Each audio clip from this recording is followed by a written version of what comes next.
Trafficking.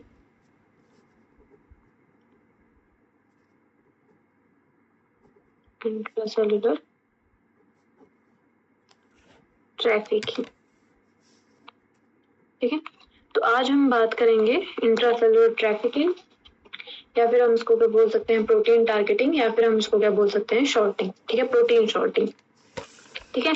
अब देखो, जो प्रोटीन टारगेटिंग और प्रोटीन शॉर्टिंग है, उससे आपको डायरेक्टली पता लग रहा होगा कि ये क्या बता रहा है, ये हमें ये इंडिकेट कर रहा है कि आपके पास क्या होगा, जो प्रोटीन होगी हमें उसको कहाँ पे टारगेट करना है, उसको बेसिकली जहाँ पे उसको पहुंचाना है वहां तक हम लेके जाएंगे, और उस प्रोसेस को हम बोल देंगे प्रोटीन टारगेटिंग, ठीक है। मतलब जो मेन उसका टारगेट है, उसका जो गोल है वहां तक उसको पहुंचाना है, जो मेन उसका ऑर्गन है वहां तक उसको पहुंचाना है, तो उसको हम बोल देंगे प्रोटीन टारगेटिंग या शॉर्टिंग, ठीक है। तो सिंपल टर्म्स में अगर मैंने बोलना हो तो मैं क्या बोल सकती हूँ, प्रोटीन शॉर्टिंग मेरे पास क्या हो जाएगा, the delivery of a protein, delivery of a protein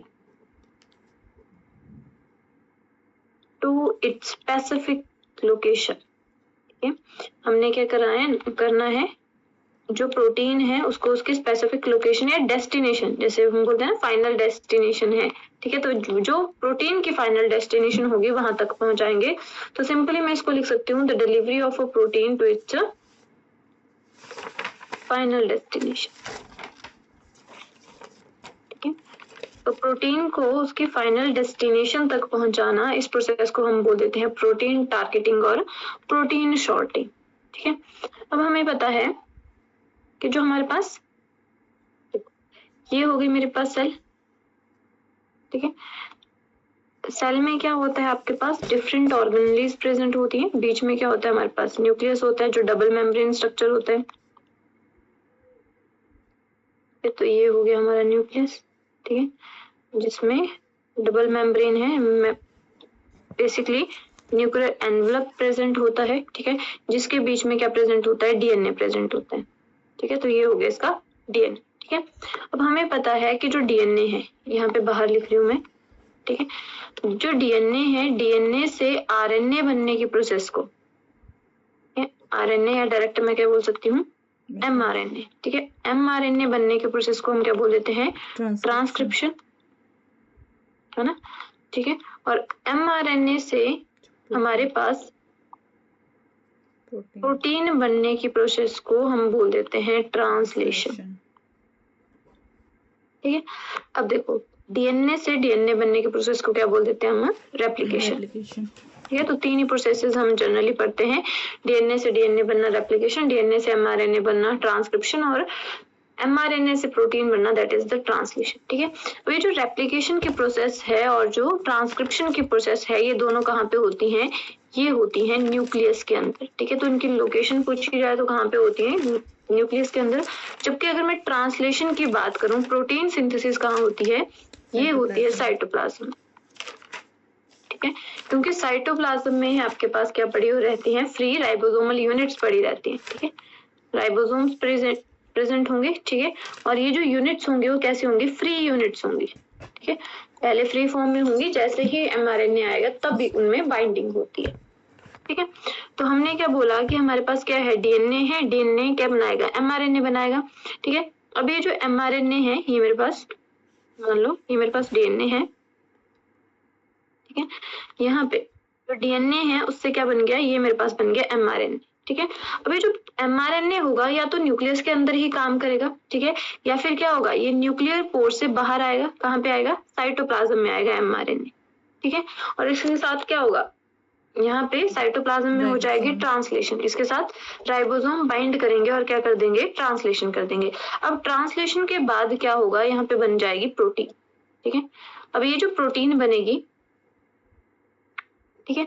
अब ये जो प्रोटीन है वो कहीं पे भी, इसकी जो डेस्टिनेशन है वो कोई भी हो सकती है, हो सकता है ये प्रोटीन प्लाज्मा मेम्ब्रेन के साथ फ्यूज कर जाए, हो सकता है ये प्रोटीन फिर से कहाँ पे चले जाए, फिर से न्यूक्लियस के पास चली जाए, उसमें उसका फंक्शन परफॉर्म करना हो, वहां पे उसने फंक्शन परफॉर्म करना हो, ठीक है। हो सकता है ये जो प्रोटीन है वो कहाँ पे चली जाए, रफ एंडोप्लाज्मिक रेटिकुलम के पास चली जाए, ठीक है।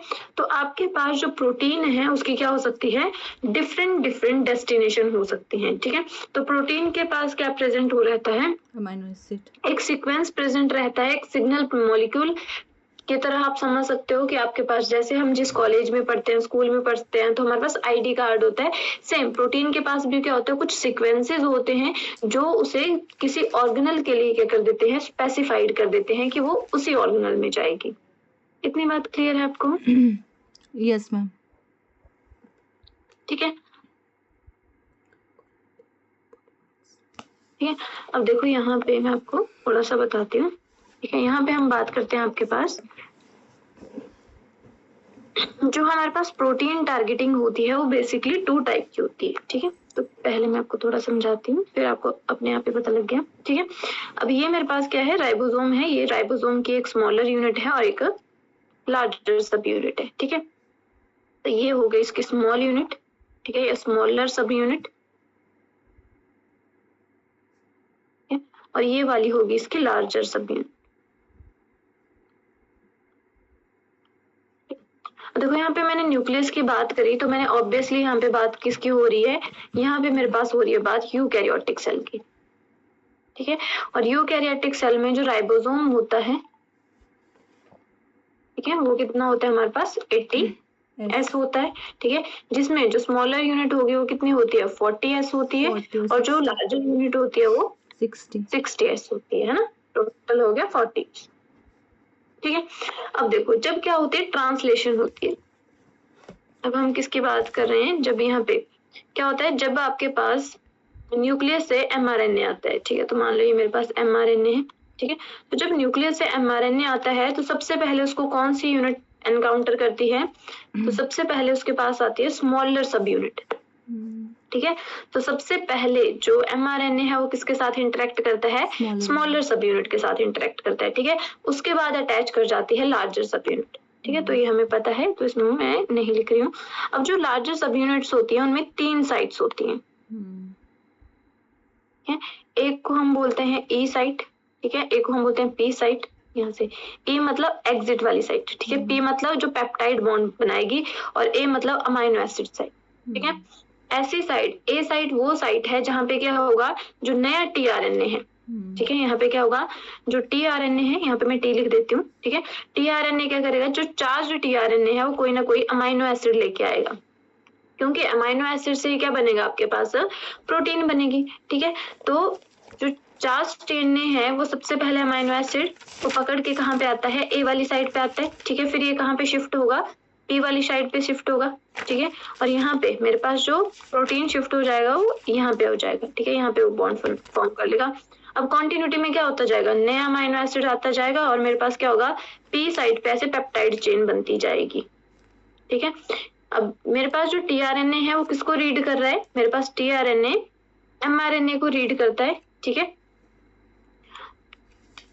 इतना क्लियर है आपको, ट्रांसलेशन आपने पढ़ा होगा। ठीक है, अब जो एमटीआरएनए है, ठीक है, जिसके पास खाली है पूरा टीआरएनए, वो क्या होगा, वो यहाँ से एग्जिट साइड से बाहर चला जाएगा साइटोप्लाज्म में, फिर से अमाइनो एसिड को पकड़ के लाएगा, फिर से चार्ज होके आएगा, और फिर से ए वाली साइड पे आ जाएगा, है ना।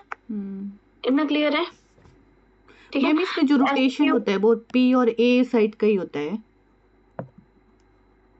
हाँ, ठीक है, अब देखो यहाँ पे ना, पहले देखो जो टी साइट होती है ना, वहां पे यहाँ पे क्या होगा, यहाँ पे पेप्टाइड बॉन्ड बनेगा। ठीक है, फिर देखो यहाँ पे कुछ ऐसे होता है।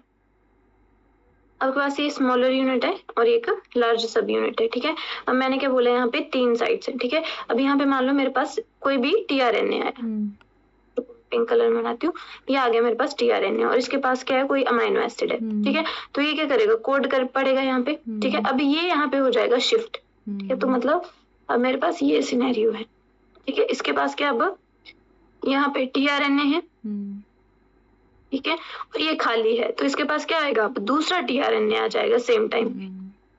ठीक है, अब इसका ये इसके साथ, अभी इसके पास बॉन्ड है, अब ये बॉन्ड टूटेगा और ये क्या करेगा, दूसरे वाले के साथ बॉन्ड बना लेगा, तब तक ये इसके साथ अटैच हो जाएगा फिर।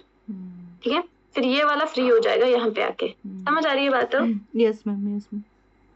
मैं ये बोल रही हूँ कि सबसे पहले क्या आया, फर्स्ट साइड पे आया, है ना। फर्स्ट साइड वाला कहाँ पे आ गया, जो ए साइट वाला था वो आ गया पी साइट पे। ठीक है। अब पी साइट वाले के पास क्या है, ऐसे मॉलिक्यूल है पर इसने कहाँ पे जाना है, ई साइट पे जाना है, तो उसको मॉलिक्यूल क्या करना पड़ेगा, रिलीज करना पड़ेगा ना, तभी जाएगा वो मॉलिक्यूल लेके, मतलब पेप्टाइड जो बॉन्ड कर रहा है, ठीक है, अमाइनो एसिड लेके नहीं जा सकता वो, ठीक है। तो यहाँ से क्या होगा, फिर से एक और नया अमाइनो एसिड आ गया, ठीक है। यहाँ पे अगर नया सेकंड वाला अमाइनो एसिड आ गया, अब ये क्या करेगा, पहले ये वाला जो अमाइनो एसिड है वो इसके साथ बाइंड कर जाएगा, इस अमाइनो एसिड के साथ, फिर ये वाला एग्जिट कर जाएगा और ये वाला इसकी जगह पे आ जाएगा। समझ आई बात हो? Yes ma'am. तो अमाइनो एसिड और अमाइनो एसिड के बीच में पेप्टाइड बॉन्ड बन जाएगा, ठीक है। तो हमेशा जो पेप्टाइड बॉन्ड बनता है वो पी वाली साइड पे बनता है, ठीक है, ये बोल रहे हैं, ठीक है। अब देखो जो आपके पास ट्रांसलेशन है, ठीक है, जब वो कंप्लीट होगी, ठीक है, अब मैं क्या बोल रही हूँ कि मेरे पास क्या हो गई, ट्रांसलेशन कंप्लीट हो गई पूरी, ठीक है। ट्रांसलेशन कंप्लीट होने के बाद यहाँ पे क्या बन गई मेरे पास, प्रोटीन बन गई, ठीक है। अब जब ट्रांसलेशन कंप्लीट हो गई तो उसके बाद मेरे पास क्या बन गया, ये बना देती हूँ मैं, प्रोटीन बन गई, प्रोटीन के पास एक एन साइट और एक सी साइट, एक सी टर्मिनल एक एन टर्मिनल, ठीक है। अब यहाँ पे मैंने क्या बोला, इस प्रोटीन की क्या हो सकती है, डिफरेंट टारगेटिंग साइट हो सकती है, ठीक है। तो यहाँ से क्या शुरू होने लग जाएगी, इसकी टारगेटिंग होने लग जाएगी, ठीक है।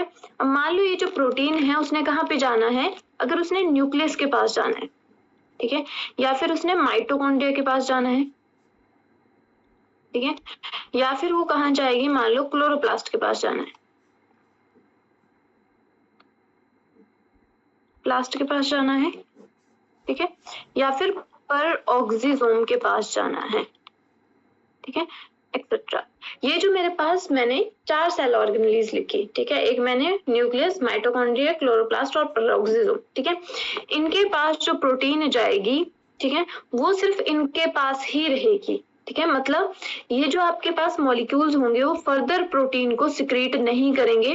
जो न्यूक्लियस है, देखो मैं क्या बोल रही हूँ कि मान लो मेरे पास ये बन गई प्रोटीन, ठीक है, एक सी टर्मिनल, ये मेरे पास सी टर्मिनल और ये हो गया मेरे पास एन टर्मिनल, ठीक है, मतलब यहाँ पे पूरी कॉइलिंग, ठीक है, ये मेरे पास प्रोटीन बन गई, ठीक है, इसको अच्छे से बनाते हैं, ठीक है। अब ये मेरे पास क्या बन गई, प्रोटीन बन गई, ठीक है। अब ये जो प्रोटीन है वो डिफरेंट जगह पे जा रही है, ठीक है, ये एक क्लोरोप्लास्ट के पास जा रही है, एक माइटोकॉन्ड्रिया के पास जा रही है, एक न्यूक्लियस के पास जा रही है और एक पेरोक्सिसोम के पास जा रही है, ठीक है। अब देखो ये जो प्रोटीन है, मान लो अगर मैं क्लोरोप्लास्ट की बात करती हूँ, ठीक है, तो क्लोरोप्लास्ट में क्या होता है, क्लोरोप्लास्ट में डबल मेम्ब्रेन स्ट्रक्चर है, तो इसके पास क्या होगा, आउटर मेम्ब्रेन होगी और इनर मेम्ब्रेन होगी, ठीक है। ये इसकी क्या हो गई, आउटर मेम्ब्रेन, अंदर वाली क्या हो गई, इनर मेम्ब्रेन, ठीक है। इसमें क्या होगा, ऐसे ग्रेनम होंगे, ठीक है, और यहाँ पे क्या होगा, स्ट्रोमल लैमेलाई, ठीक है, फिर से ग्रेनम, स्ट्रोमल लैमेलाई, फिर से ग्रेनम, स्ट्रोमल लैमेलाई, और बीच के पार्ट को हम क्या बोल देते हैं, स्ट्रोमा बोल देते हैं, जो मैं येलो कलर में बना रही हूँ, ये वाला पार्ट क्या हो जाएगा, हमारा स्ट्रोमा हो जाएगा, ठीक है। अब देखो मैं क्या बोल रही हूँ कि जो प्रोटीन अब फॉर्म हो गई, ठीक है, वो मेरे पास क्लोरोप्लास्ट में जाएगी, ठीक है। अब उसका यूज या तो क्लोरोप्लास्ट के आउटर मेम्ब्रेन में करेंगे, या तो उसका फंक्शन कहाँ पे होगा, क्लोरोप्लास्ट के इनर मेम्ब्रेन में होगा, या तो थैलाकॉइड की मेम्ब्रेन में होगा, या तो स्ट्रोमल लैमेलाई में होगा, या स्ट्रोमा में होगा, ठीक है। मतलब वो जो प्रोटीन है वो फर्दर कुछ और सिक्रीट नहीं करेगी, किसी और सेल ऑर्गेनेल के पास नहीं जाएगी, वो कहाँ पे रहेगी, क्लोरोप्लास्ट में ही अपना फंक्शन परफॉर्म करेगी। कितनी बात समझ आई? Yes ma'am. ठीक है, वैसे ही अगर मैं माइटोकॉन्ड्रिया की बात कर लेती हूँ, माइटोकॉन्ड्रिया में मेरे पास क्या है, डबल मेम्ब्रेन है, ठीक है, और यहाँ पे ऐसे, ठीक है। तो एक मेरे पास क्या हो गई, आउटर मेम्ब्रेन, माइटोकॉन्ड्रियल मेम्ब्रेन, एक मेरे पास हो गई इनर माइटोकॉन्ड्रियल मेम्ब्रेन, ठीक है, और ये क्या हो गया, इंटर माइटोकॉन्ड्रियल स्पेस। दो जो मेम्ब्रेन है इंटर मेम्ब्रेन स्पेस हो गया, ठीक है। यहाँ पे क्या हो गया मेरे पास, माइटोकॉन्ड्रियल मैट्रिक्स, ठीक है। अब हम क्या बोल रहे हैं कि मेरे पास एक बार जब प्रोटीन बनी, ठीक है, तो ये प्रोटीन कहाँ पे एक्ट करेगी, या तो आउटर मेम्ब्रेन पे करेगी, या तो इनर मेम्ब्रेन पे फंक्शन होगा इसका, या तो माइटोकॉन्ड्रियल मैट्रिक्स में होगा, इंटर मेम्ब्रेन स्पेस में होगा, बट इसका जितना भी फंक्शन होगा वो कहाँ पे होगा, या तो मेम्ब्रेन में है, कहीं पे भी है, चाहे इसके माइटोकॉन्ड्रियल मैट्रिक्स में ही है, पर माइटोकॉन्ड्रिया में ही होगा। ये फर्दर माइटोकॉन्ड्रिया इस प्रोटीन को मॉडिफाई करके या फिर इस प्रोटीन से कोई और प्रोटीन फॉर्म करके सिक्रीट नहीं करेगा, ठीक है। सेम केस न्यूक्लियस के केस में हो रहा है, ठीक है। तो वहां पे आपके पास न्यूक्लियर एनवेलप के पास आ सकते हैं और वैसा ही पेरोक्सिसोम के पास आ सकते हैं। समझ आई मेरी बात? ठीक है। यस बस इतना ध्यान रखना कि बाकी सब कैसी हैं, बाकी सब डबल मेम्ब्रेन है, पेरोक्सिसोम हमारे पास क्या है, सिंगल मेम्ब्रेन है। पेरोक्सिसोम के पास डबल मेम्ब्रेन नहीं होती है, ठीक है। तो यहाँ पे ये मान लो मेरा न्यूक्लियस है, ठीक है। तो यहाँ पे चाहे वो प्रोटीन कहाँ पे यूज होगी, न्यूक्लियोप्लाज्म में होगी, चाहे न्यूक्लियर की मेम्ब्रेन में होगी, पर यहीं पे यूज होगी। वैसे पेरोक्सिसोम में या तो उसके ल्यूमन में यूज होगी या तो उसकी मेम्ब्रेन्स में प्रोटीन यूज होगी। क्लियर है? ठीक है। अब देखो ये जो प्रोटीन जो फर्दर सिक्रीट नहीं होती है, ठीक है, इन प्रोटीन्स को हम बोल देते हैं पोस्ट। अब देखो यहाँ पे क्या हो रही है, ट्रांसलेशन के बाद हम क्या कर रहे हैं, ट्रांसलेशन के बाद हमारे पास क्या हो गया, प्रोटीन बन गई, ठीक है। अब ये जो प्रोटीन है उसको हम क्या कर रहे हैं, ये जो मेरे पास प्रोटीन बन गया उसको टारगेट कर रहे हैं। टारगेट मतलब उसकी फाइनल डेस्टिनेशन क्या है, या तो न्यूक्लियस है, या तो माइटोकॉन्ड्रिया है, या तो क्या है, क्लोरोप्लास्ट है, ठीक है, या तो क्लोरोप्लास्ट है, ठीक है। ये इनकी फाइनल डेस्टिनेशन है, पेरोक्सिसोम है, इनके पास पहुंचा रहे हैं और ये फर्दर वहीं पे फंक्शन परफॉर्म कर रही है। आगे ये क्या कर रही है, कोई भी सिक्रेटरी फंक्शन परफॉर्म नहीं कर रही है। तो इसको हम बोल देते हैं पोस्ट ट्रांसलेशनल टारगेटिंग। समझ आया? हमारे पास जो प्रोटीन टारगेटिंग होती है वो होती है दो टाइप की।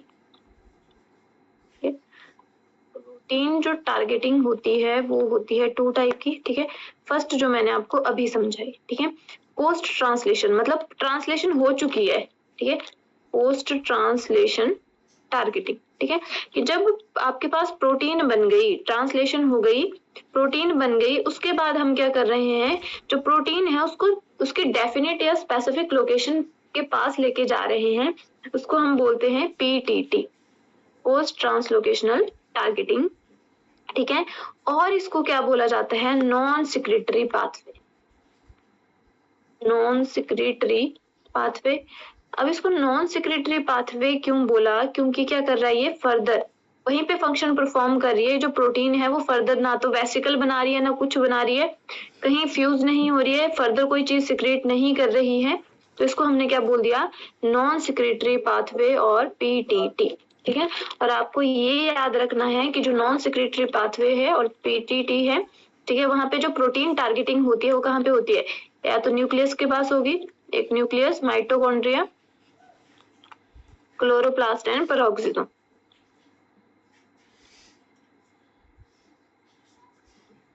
पेरोक्सिसोम, समझ आई बात? ठीक है। और दूसरे टाइप की जो हमारे पास टारगेटिंग होती है, कि सेकेंड टाइप ऑफ टारगेटिंग जो हमारे पास होती है वो होती है को ट्रांसलेशनल टारगेटिंग, को ट्रांसलेशनल टारगेटिंग, ठीक है।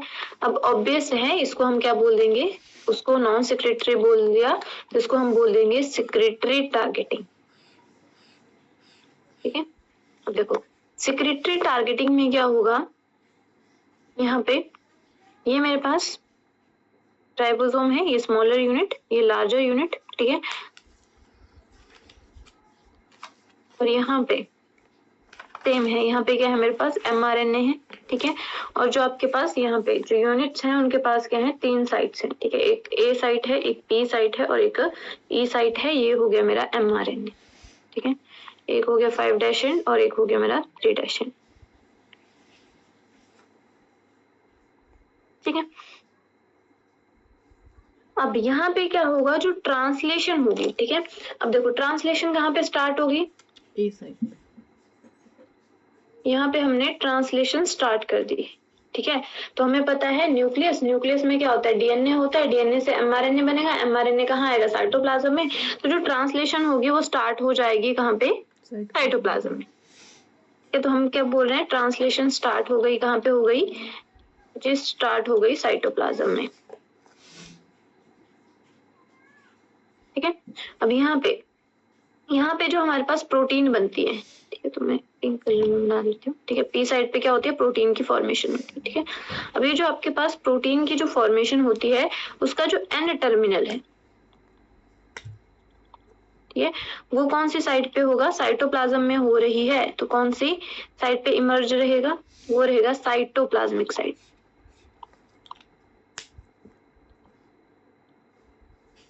बताओ इतनी बात क्लियर है आपको? Yes ma'am. ठीक है, अब देखो यहाँ पे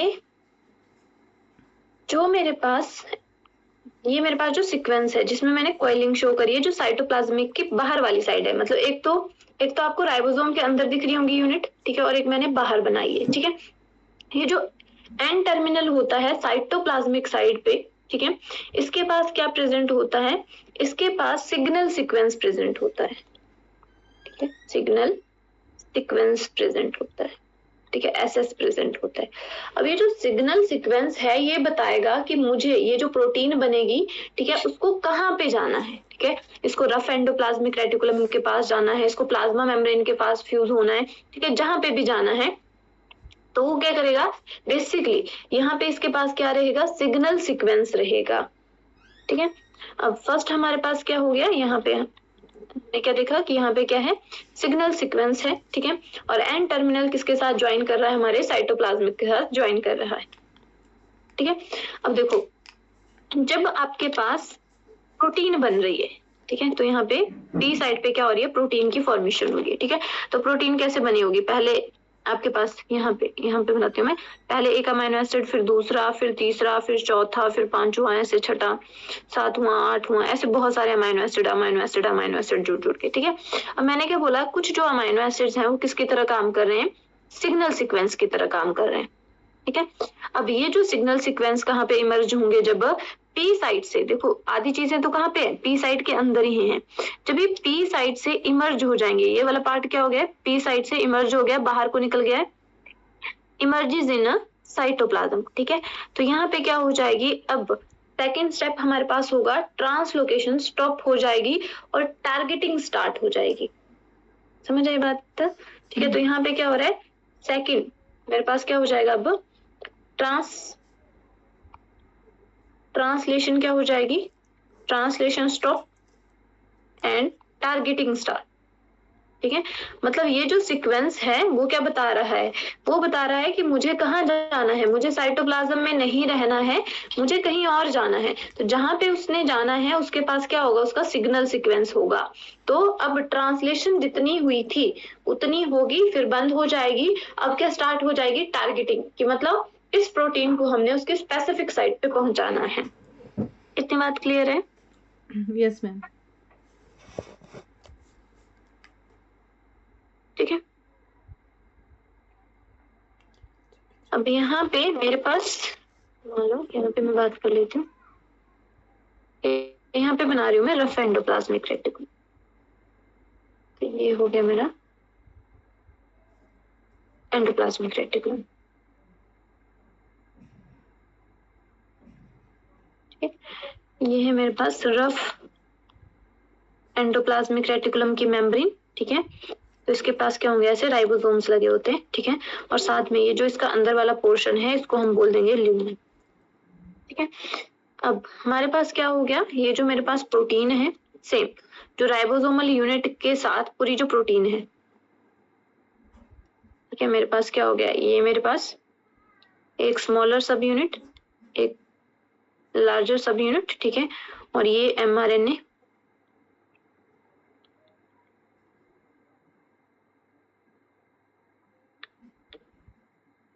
ये क्या है, ये है एमआरएनए।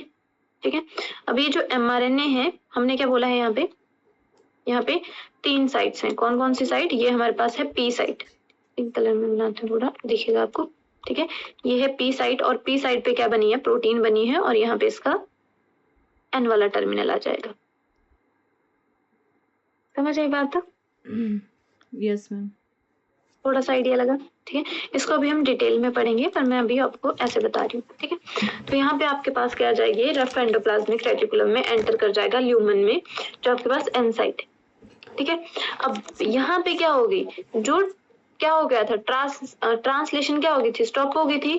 अभी जो ट्रांसलेशन है वो फिर से स्टार्ट होगी। ठीक है, कहाँ पे होगी, ल्यूमन में ट्रांसलेशन फिर से स्टार्ट होगी और कंप्लीट होगी ट्रांसलेशन, और क्या बन जाएगा यहाँ पे, रफ एंडोप्लाज्मिक रेटिकुलम में बन जाएगी प्रोटीन। ठीक है, तो ट्रांसलेशन कंप्लीट होने के बाद मेरे पास रफ एंडोप्लाज्मिक रेटिकुलम में क्या बन गई, प्रोटीन बन गई। ठीक है, अब ये जो आपके पास प्रोटीन है, ठीक है, जो प्रोटीन है वो कहाँ पे जा सकती है।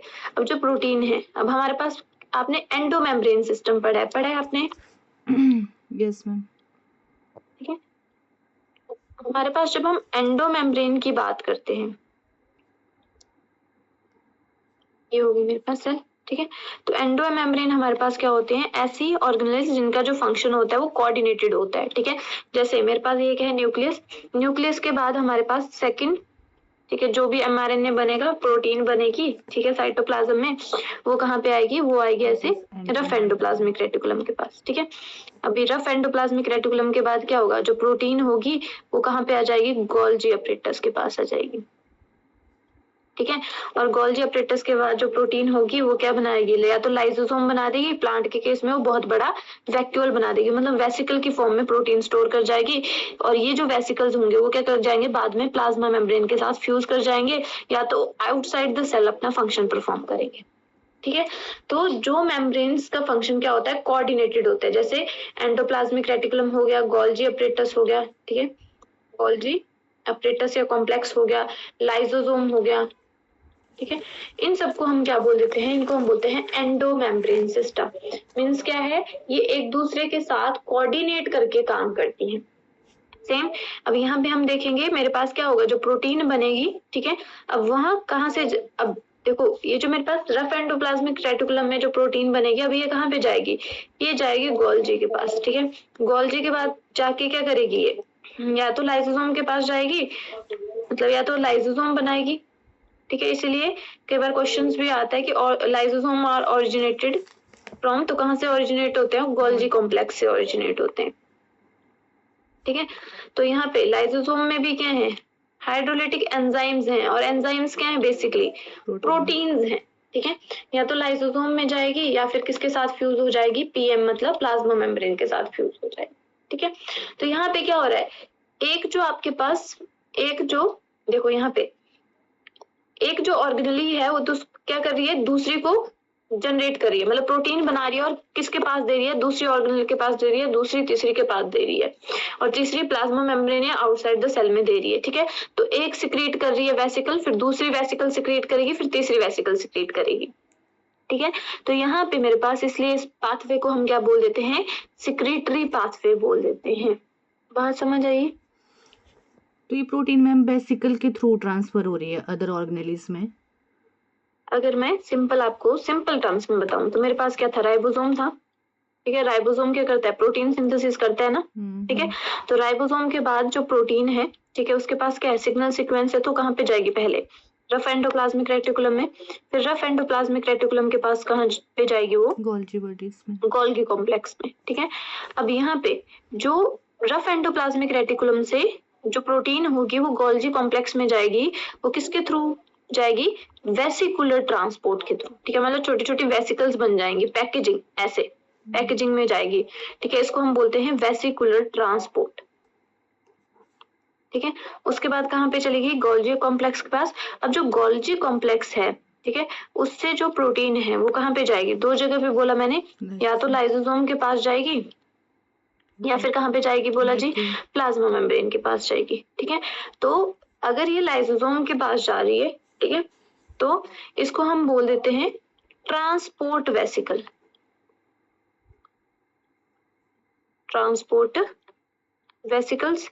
ठीक है, और वहीं पे अगर प्लाज्मा मेम्ब्रेन के पास जा रही है तो अब तब हम इसको बोल देंगे सिक्रीटरी वेसिकल, क्योंकि प्लाज्मा मेम्ब्रेन के पास फ्यूज हो जाएगी और ये जो प्रोटीन होगी वो बाहर वाले मटेरियल में बेसिकली सिक्रीट हो जाएगी, तो इसलिए हम बोल देते हैं इसको सिक्रीटरी वेसिकल। ठीक है, और कहाँ पे, प्लाज्मा मेम्ब्रेन से कहाँ पे सिक्रीट हो जाएगी, सिक्रीट हो जाएगी एक्स्ट्रा सेलुलर, सिक्रीट इन एक्स्ट्रा सेलुलर मैट्रिक्स। बात समझ आई। Yes ma'am.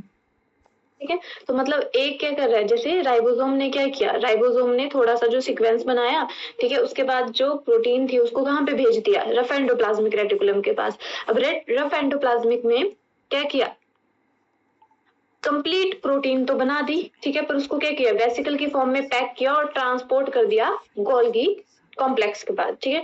गोल्गी कॉम्प्लेक्स ने थोड़ी बहुत मॉडिफिकेशन करी, ठीक है, और उसको जो भी फंक्शन परफॉर्म करवाना था उसके अकॉर्डिंग या तो उसकी सेक्रेटरी वेसिकल बना दी या तो ट्रांसपोर्ट वेसिकल बना दी, मतलब या तो लाइसोसोम की फॉर्म में हाइड्रोलिटिक एंजाइम भर दिए उसमें, मतलब उसने जहां पे भी जाना है ट्रांसपोर्ट करना है। और लाइसोसोम आपको पता है इनमें क्या होता है, लाइसोसोम में होते हैं हाइड्रोलिटिक एंजाइम, ठीक है। हाइड्रोलिटिक एंजाइम कौन कौन से होते हैं, ठीक है, और लाइसोसोम में सबसे ज्यादा एसिडिक कंडीशन होती है, एसिडिक होते हैं, ठीक है, यहाँ पे H पॉजिटिव ज्यादा होता है। लाइसोसोम में कौन कौन से एंजाइम होंगे, जैसे प्रोटीएज, प्रोटीएज ऐसा एंजाइम है जो प्रोटीन को तोड़ देगा, ठीक है। लाइपेज जो लिपिड को तोड़ देगा, ठीक है।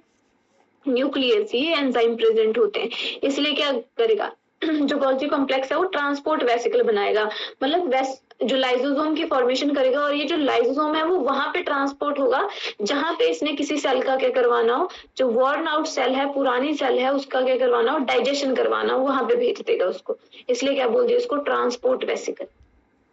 समझ आया? यस, ठीक है। इसीलिए अब देखो यहाँ पे एक दूसरे के साथ की जरूरत पड़ रही है ना, ठीक है, तो इसलिए हम क्या बोल देते हैं इसको, को ट्रांसलेशन बोल देते हैं, मतलब एक दूसरे के बिना जिंदगी अधूरी है इनकी, ठीक है। तो रफ एंडोप्लाज्मिक रेटिकुलम के पास अगर प्रोटीन नहीं आ रही है तो गोल्गी कॉम्प्लेक्स के पास नहीं आ पाएगी, मतलब, ठीक है, क्योंकि यही इसको आगे ट्रांसपोर्ट कर रहा है, ठीक है। तो ये एक दूसरे के साथ कोऑर्डिनेट करके काम करते हैं, इसलिए इनको क्या बोल देते हैं हम, को ट्रांसलेशनल टारगेटिंग बोल देते हैं इसको, या फिर सिक्रेटरी टारगेटिंग बोल देते हैं। को ट्रांसलेशन टारगेटिंग हम शॉर्ट में CTT भी लिख देते हैं। मैम ये जो हमने, हाँ जी, ये जो स्टार्टिंग में हमने पढ़ा ना, जैसे कि एन टर्मिनल बना वो साइटोप्लाज्म की तरफ है, तो जब ये इसके पास जा रहा है, रफ एंडोप्लाज्मिक रेटिकुलम के पास जा रहा है, तो ये पूरी यूनिट लेके जा रहा है वहां पे राइबोसोम की, पूरी यूनिट जाएगी, क्योंकि देखो मैंने क्या बोला कि यहाँ पे ट्रांसलेशन कंप्लीट नहीं हुई है ना, मैंने बोला ट्रांसलेशन स्टॉप होगी, कंप्लीट नहीं हुई है, ट्रांसलेशन कंप्लीट कहाँ होगी, वो होगी यहाँ पे, ठीक है, ट्रांसलेशन कंप्लीट होगी यहाँ पे ल्यूमन में, रफ एंडोप्लाज्मिक रेटिकुलम के ल्यूमन में, इसलिए हमें पूरी राइबोसोमल यूनिट ले जानी पड़ेगी, ठीक है।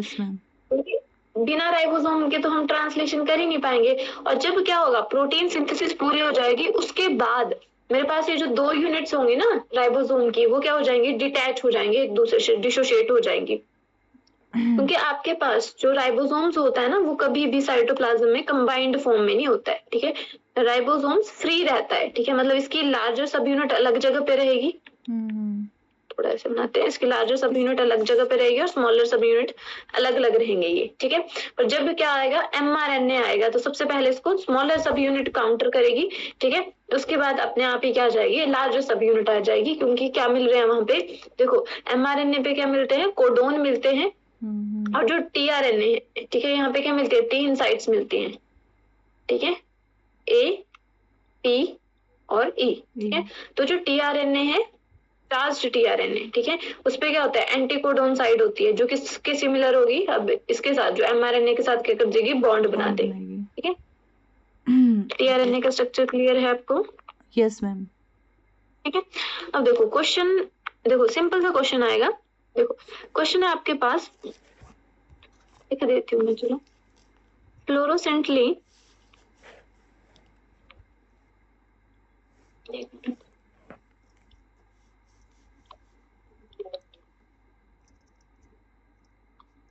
tagged protein was used to study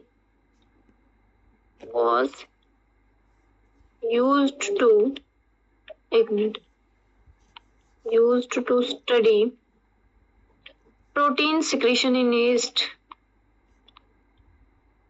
protein secretion in yeast. Fluorescence was observed in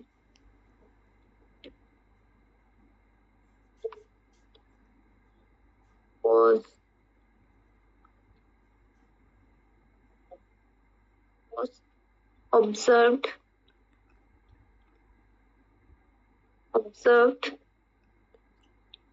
in ठीक है, अब यहाँ पे हमें क्या बताना है, बेस्ट सीक्वेंस बताना है, ठीक है, इन सीक्वेंस, ठीक है, कि कौन से सीक्वेंस में जो फ्लोरोसेंस होगी वो बेटर ऑब्जर्व होगी, ठीक है। तो फर्स्ट हमारे पास आ जाता है सीक्वेंस पी, एक मिनट यहाँ पे लिख देती हूँ मैं शॉर्ट में, ठीक है। यहाँ पे मेरे पास जो सीक्वेंस है, ठीक है, पी पे मेरे पास है, पी पे मेरे पास है जी फॉर गोल्जी कॉम्प्लेक्स, ठीक है। क्यू पे मेरे पास है सिक्रेटरी वेसिकल, एसवी मतलब सिक्रेटरी वेसिकल, ठीक है।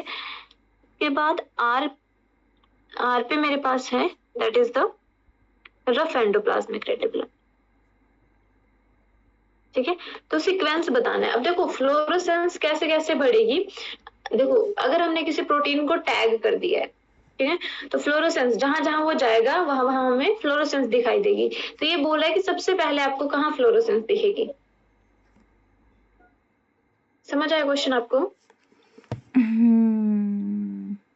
मैम इस पे रफ एंडोप्लाज्मिक पे, हाँ सेम सीक्वेंस। अब देखो यहाँ पे क्वेश्चन कैसा भी आ सकता है, देखो क्वेश्चन से हमें पता नहीं लग रहा है कि कौन सा क्वेश्चन है, लग रहा है आइडिया थोड़ा, पर यहाँ पे हमें क्या बोल रहा है ये, अगर ये बोल रहा है कि फ्लोरोसेंस है, ठीक है, और यहाँ पे किसकी बात हो रही है पता लगाना है, तो कहाँ से लगाएंगे हम, प्रोटीन सिक्रेशन हो रही है, ठीक है। Fluorescence tagged protein was used to study, किसको स्टडी कर रहे हैं, प्रोटीन सिक्रेशन को स्टडी कर रहे हैं। अगर प्रोटीन सिक्रेशन को स्टडी कर रहे हैं मतलब किसको स्टडी कर रहे हैं हम, सिक्रेटरी पाथवे को स्टडी किया जा रहा है, ठीक है। तो सिक्रेटरी पाथवे हमें क्या बताएगा कि सबसे पहले कहाँ पे जाएगा, रफ एंडोप्लाज्मिक रेटिकुलम के पास, ठीक है। उसके बाद कहाँ पे जाएगा, सीक्वेंस क्या रहेगा, गोल्जी बॉडीज, हाँ ठीक है, जी फॉर गोल्जी बॉडी, और उसके बाद क्या जाएगा, ये सिक्रेटरी वेसिकल्स, ठीक है। तो क्वेश्चन थोड़ा सा ऐसा होगा, बट हमें क्वेश्चन का पता लगाने के लिए थोड़ा सा ध्यान से पढ़ना पड़ेगा कि आपके पास क्या पूछा है, प्रोटीन सिक्रेशन पूछा है कि जो प्रोटीन सिक्रेशन होगी उसका सीक्वेंस कैसा रहेगा। तो सबसे पहले आपके पास, अब यहाँ पे अगर राइबोसोम होता तो सबसे पहले क्या आना था, सबसे पहले आना था राइबोसोम, ठीक है, फिर आना था रफ एंडोप्लाज्मिक रेटिकुलम, फिर उसके बाद आना था गोल्जी कॉम्प्लेक्स, और फिर आ जाना था सिक्रेटरी वेसिकल। समझ आई बात है? Yes ma'am. ठीक है, अब देखो यहाँ पे हम सेम चीज ग्राफ के थ्रू भी पढ़ सकते हैं, ठीक है। थोड़ा सा मैं आपको बताती हूँ, देखो अगर हमारे पास ग्राफ दिया हो,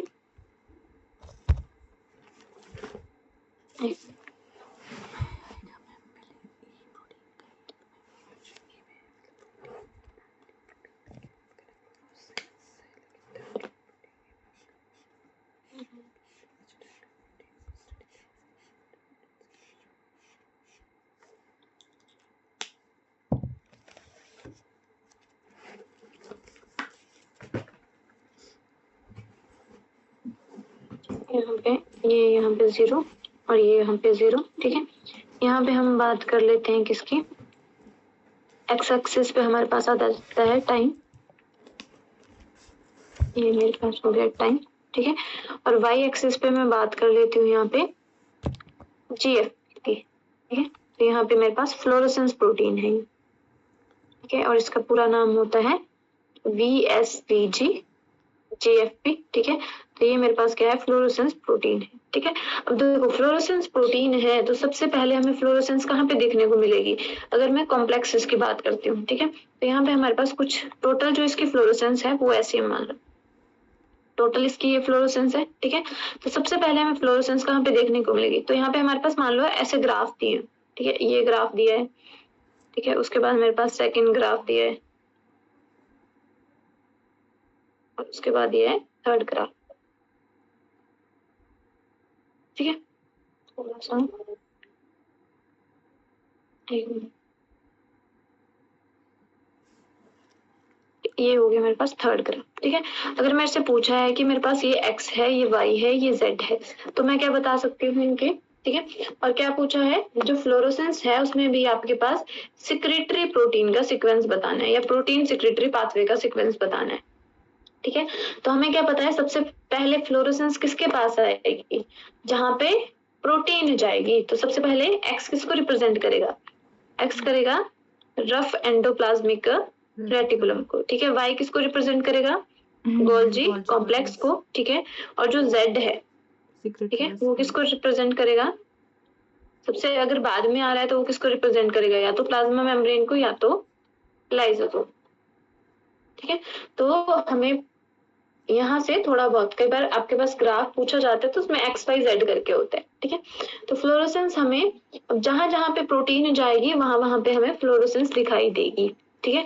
और जैसे जैसे प्रोटीन आगे मूव करेगी तो आपके पास जो फ्लोरोसेंस है वो पीछे पीछे खत्म होती जाएगी। जैसे रेफ एंडोप्लाज्मिक रेटिकुलम के पास क्या थी, पहले फ्लोरोसेंस आएगी, उसके बाद उसकी फ्लोरोसेंस धीरे धीरे खत्म होती जाएगी, ठीक है, उसके पास नहीं रहेगी, क्योंकि अब जो प्रोटीन है वो कहाँ पे चली गई है, रफ एंडोप्लाज्मिक रेटिकुलम से गोल्जी कॉम्प्लेक्स में चली गई है। तो जो फ्लोरोसेंस हमें देखने को मिलेगी फिर वो कहाँ पे मिलेगी, रफ एंडोप्लाज्मिक रेटिकुलम में नहीं मिलेगी, अब सीधा गोल्जी कॉम्प्लेक्स में मिलेगी। समझ आई बात? यस मैम, थोड़ा सा आइडिया लगा, ठीक है। अब देखो यहाँ पे थोड़ा सा बताती हूँ आपको।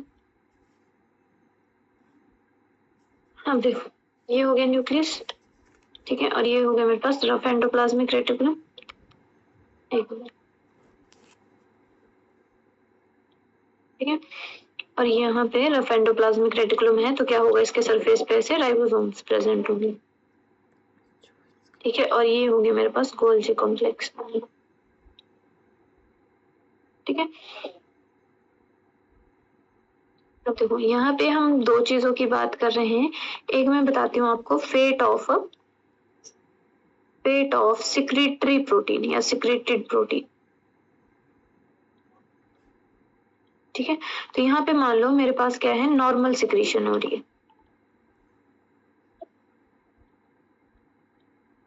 ठीक है। और एक हम बात करते हैं डिफेक्टिव फंक्शन की, कि इनका फंक्शन अगर क्या हो जाता है, डिफेक्टिव फंक्शन हो जाता है, ठीक है। अब देखो जब नॉर्मल है तो कोई डिफेक्टिव फंक्शन नहीं होगा, ठीक है। अब देखो सेम मैं बात करती हूँ, यहाँ पे मेरे पास एक और सेल है, ठीक है। अब यहाँ पे मान लो मेरे पास क्या हो गया है, ये इसका एंडोप्लाज्मिक रेटिकुलम है, ठीक है। अब देखो अगर मान लो मेरे पास एक्युमुलेशन इन द साइटोसोल, ठीक है, जो मेरे पास प्रोटीन थी अब वो एंडोप्लाज्मिक रेटिकुलम के पास नहीं आ पा रही है, ठीक है। और कहाँ पे रह गई है, वो एक्युमुलेट हो गई है, कहाँ पे, साइटोप्लाज्म में ही जमा हो गया प्रोटीन। ये मान लो मेरे पास कोई प्रोटीन है, वो कहाँ पे जमा हो गई है, ये इनके साइटोप्लाज्म में जमा हो गई, ठीक है। तो मैं क्या बोल रही हूँ, साइटोप्लाज्म बोल सकती हूँ या साइटोसोल बोल सकती हूँ, अगर मैं अदर सेल ऑर्गेनेल्स को रिमूव कर देती हूँ, ठीक है। तो यहाँ पे मैं कौन से सिनेरियो की बात कर रही हूँ, एक्यूमुलेशन इन द साइटोसोल। जो प्रोटीन है वो कहाँ पे एक्यूमुलेट हो गई है, साइटोसोल में एक्यूमुलेट हो गई है। अब साइटोसोल में क्यों एक्यूमुलेट हुई होगी, उसका जो डिफेक्टिव फंक्शन है, तो यहाँ पे अगर किसका पूछे किसके डिफेक्टिव फंक्शन की वजह से वो साइटोसोल में होगी, तो किसकी वजह से हुई होगी, transport into the endoplasmic reticulum, ठीक है। कि जो ट्रांसपोर्ट किस में हेल्प करता है, प्रोटीन को साइटोप्लाज्म से एंडोप्लाज्मिक रेटिकुलम में लाने में हेल्प करता है। अगर उस ट्रांसपोर्ट में कोई प्रॉब्लम हो जाए तो मेरे पास जो प्रोटीन होगी वो कहाँ पे जमा होगी, साइटोप्लाज्म में ही अकुमुलेट हो पाएगी और एंडोप्लाज्मिक रेटिकुलम में नहीं आ पाएगी। समझ आई बात? यस, ठीक है। अब देखो अब मैं थर्ड सिनेरियो की बात कर लेती हूँ, ठीक है। ये मेरे पास हो गई सेल, एक मिनट,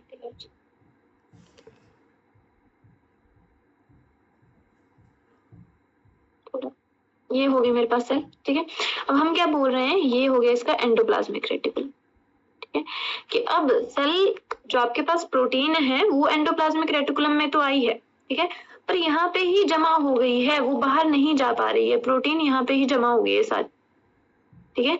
उसको कहाँ पे ट्रांसपोर्ट होना था, गोल्जी कॉम्प्लेक्स के पास ट्रांसपोर्ट होना था, पर नहीं हो पा रही है, ठीक है। तो हम बात कर रहे हैं किसकी, accumulation of endoplasmic reticulum accumulation of a protein in a rough endoplasmic reticulum. यार ऑफ लिखते हैं, accumulation in a rough endoplasmic reticulum की जो प्रोटीन है वो कहाँ पे एक्यूमुलेट हो गई है, रफ एंडोप्लाज्मिक रेटिकुलम में क्या हो गई है, एक्यूमुलेट हो गई है। ठीक है, तो यहाँ पे जो डिफेक्ट होगा वो कहाँ पे होगा, बडिंग ऑफ वेसिकल की जो क्या करता है, जो वेसिकल्स बनती हैं, हमने पढ़ा ना क्या बनती हैं, आपके पास वेसिकल्स बनती हैं, पढ़ा ये? यस देखो वेसिकुलर ट्रांसपोर्ट पढ़ा। तो ये क्या बोल रहा है, अगर वेसिकल्स में जो बडिंग है अगर वो अच्छे से नहीं हो रही है, ठीक है, तो यहाँ पे हम बात कर रहे हैं budding of vesicles from the rough endoplasmic reticulum, from the rough endoplasmic reticulum. ठीक है, अगर रफ एंडोप्लाज्मिक रेटिकुलम में जो बडिंग है वेसिकल की अगर वो अच्छे से प्रॉपर नहीं हो रही है तो उस केस में जो मेरे पास रफ एंडोप्लाज्मिक रेटिकुलम में क्या होगा, प्रोटीन जमा होने लग जाएगी, नहीं? ठीक है, अब हम बात करते हैं आपके पास नेक्स्ट,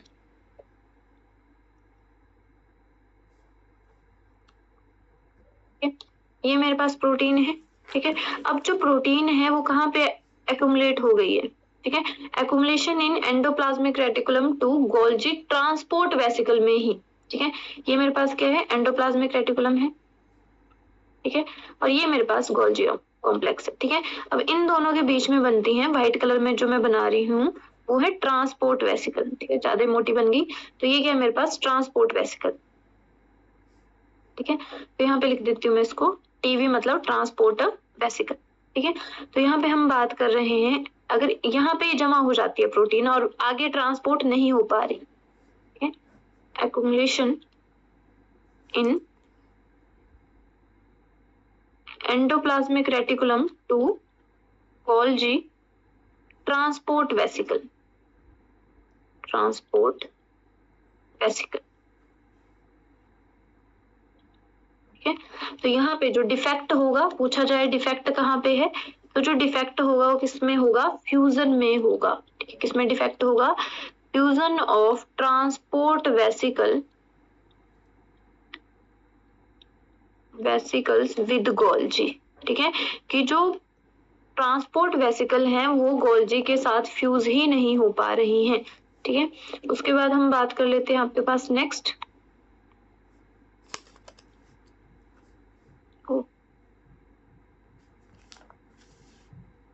ठीक है, यहाँ पे हम बात कर लेते हैं अगर मेरे पास क्या हो गया, जो रफ एंडोप्लाज्मिक रेटिकुलम है, ठीक है, वहां से प्रोटीन आ गई है कहाँ पे, वेसिकल में, वेसिकल से जो प्रोटीन आ गई है वो कहाँ आ गई है, गोल्जी अपरेटस में आ गई है, पर अब जो प्रोटीन है वो कहाँ पे जमा हो गई है, वो जमा हो गई है गोल्जी अपरेटस में और बाहर नहीं आ पा रही। ठीक है, तो यहाँ पे हम किस सिचुएशन की बात करते हैं, एक्यूमुलेशन ऑफ प्रोटीन,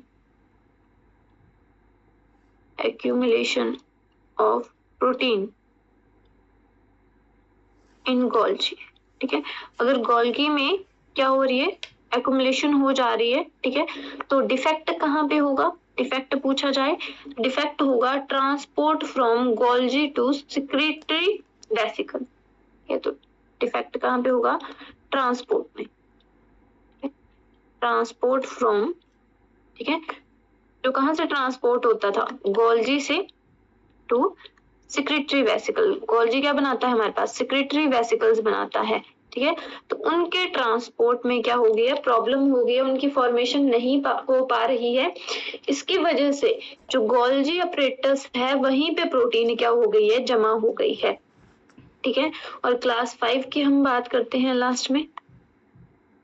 ठीक है, तो यहाँ पे हम क्या बोल रहे हैं, यहाँ पे हम बात कर रहे हैं आपके पास एक्यूमुलेशन इन सिक्रेटरी वेसिकल की अब जो गोल्जी अपरेटस है वहां से तो प्रोटीन आ गई, ठीक है, पर यहाँ पे क्या हो गया, जो सिक्रेटरी वेसिकल्स थी, ये जो मेरे पास बनी सिक्रेटरी वेसिकल, यहाँ पे प्रोटीन है, अब ये ना तो अपनी टारगेटिंग साइट पे जा रही है, ठीक है, ना तो ये प्लाज्मा मेम्ब्रेन के पास फ्यूज हो रही है। ठीक है, तो यहाँ पे क्या हो गई है, जमा हो गई है। ठीक है, तो इस क्या बात कर रहे हैं हम, accumulation of protein in secretory vesicle। ठीक है, तो यहाँ पे जो प्रॉब्लम है वो कहाँ पे है?